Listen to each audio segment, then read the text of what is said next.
going on, everybody? Welcome back to LVN EATS WORLD. I'm Logan. We got Dylan behind the camera, and today we're in chilly, Old City, Philly, checking out Oh Brother.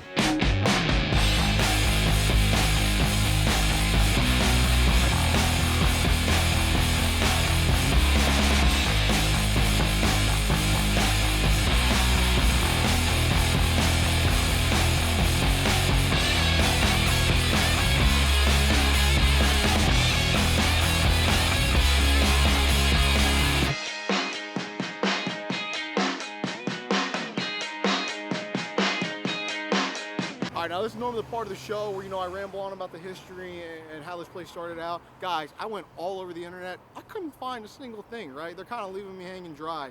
The reason I'm here, though, is because I've had this place recommended to me by subscriber of the day, Ryan Rowland, and a lot of my good friends. They've been saying, Logan, how are you going to do a cheesesteak tour without checking out Oh Brother? To be honest, guys, if you can't tell, we got, what?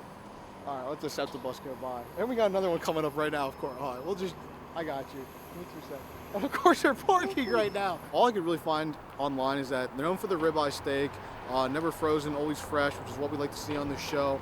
And another really cool part that I didn't know until Dylan and I literally pulled up. Look we got Oh Brother right here, okay, which is where we're checking out. And we got Campo's on the corner, which, I mean, not the best steak, and Dylan would tell you the roll's not chewy enough. And then over there, on the corner of Market and, what's that, Bank, we got Sonny's. So what we have formulating here, actually a little rivalry of Old City of all places, which is not necessarily known for its cheesesteak, definitely more of a South Philadelphia thing. But I'm liking it though. You got 3 places, all that have their own, different reputations and whatnot. I think Sonny's is really well known. Oh Brother in my circle is really well known. Campo's, it's been around the longest, and they got their own thing going on in Citizens Bank Park.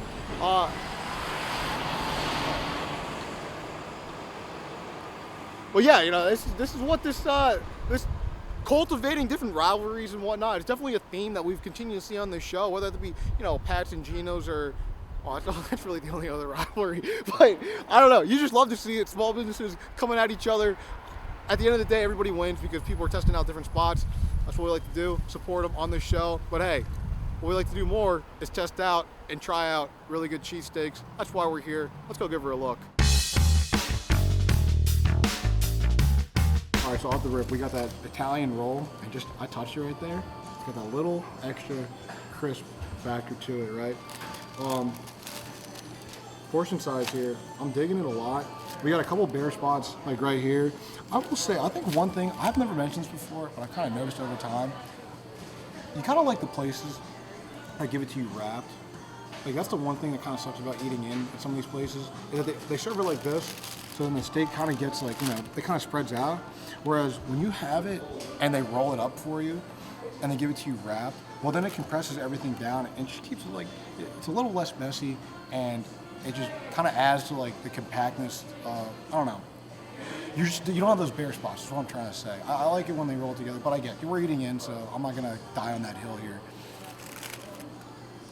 We did onions again, guys. I'm just full sending onions from now on. I really don't care. It makes the cheesesteak so much better. I don't know what the hell I was thinking. I really missed out early on in this tour. Probably one of my biggest regrets in life was not doing onions earlier. I don't know much to say, guys. Like, the ribeye looks good. We got chopped, obviously. I mean, it looks like they know what they're doing. Dylan's gonna give you all the shots. We got the cheese whiz dripping out the bottom, pretty evenly spread. Maybe could have done a little bit more in the back. My only concern is that, yeah, it's heavy in the middle, but then we got the bareness in the front and the back. But as I said, that's what happens when you don't wrap it up. Eating in, you gotta take some personal liberties here and there. I'm gonna try it out. Old City, Philadelphia. Who's got the best? Oh Brother. Let's check her out, all right? When I pointed it off the bat, that roll had that little crisp to it. That changes the whole entire cheesesteak for the better. That was actually really freaking good. I'll put it plain and simple. When you have a steak and you bite into it and the roll's crisp right away, it's gonna make the whole steak good. That's what I've been trying to say this whole time. Let's have another bite real quick.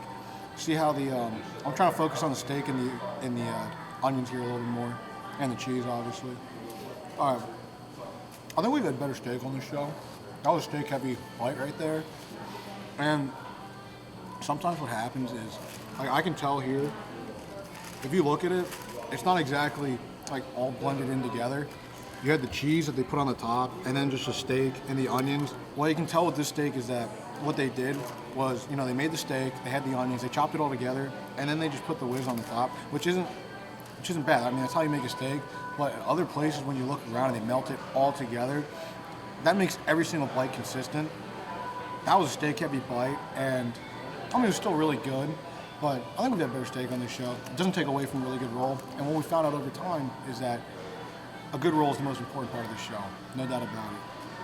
I'll do one more bite and give you guys a review. A ranking, that is, a ranking. Just feeling a solid 4. A solid 4. I'd definitely come back here again. When you get this far in the game, this is number, what is this, 18 now? It's going to be very minute little details that separate different cheesesteaks. And I hate to come down to things like price. I think this is on the same level as Sonny's, which is like about my cutoff for like good and great. I'd say this is a great steak. I'd probably put it just a hair below Sonny's. I don't know where that'd be on a ranking now, especially the Donkeys episode. So I think this would be like 6 or 7 out of 18. I've had better meat other places. Roll is really freaking good. It's a good steak, guys. I like Sonny's a little bit better if we want to feed into that like old city rivalry type of deal. But this definitely blows, you know, Campos down the street out of the water. It's not even close. Good steak, guys. If you're ever in Old City, checking out Independence Hall, you know, touring the great city of Philadelphia, come to O Brother. Well worth your time. I wish to make myself clear, O Brother is a really good steak. I'm really happy my friends recommended it to me. And if you're ever in this part of the city, which a lot of you guys probably visit, you know, doing your little field day, touristy stuff, definitely check it out. You know, field trip. You're right. Field days where you run around, capture the flag. Field trip stuff around Philadelphia. O Brother is well worth your time.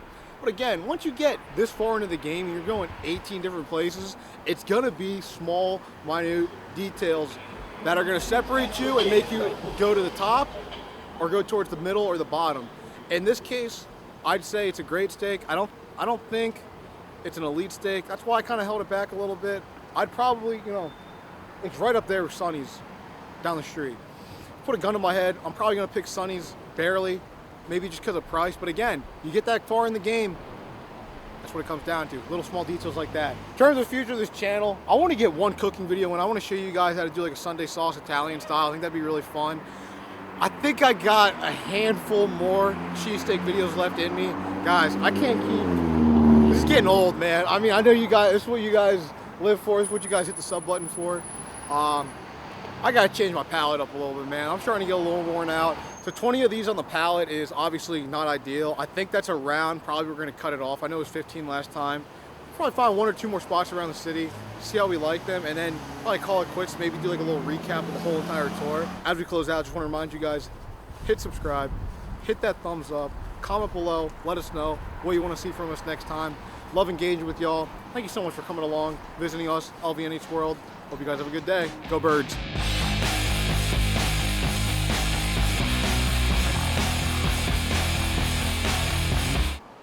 Keeping along with the theme of the show, Philly attire, 2011, 4 aces. We got Roy, who's that? Roy Halladay, rest in peace, Doc. Roy Oswalt, Cliff Lee, nastiest changeup ever.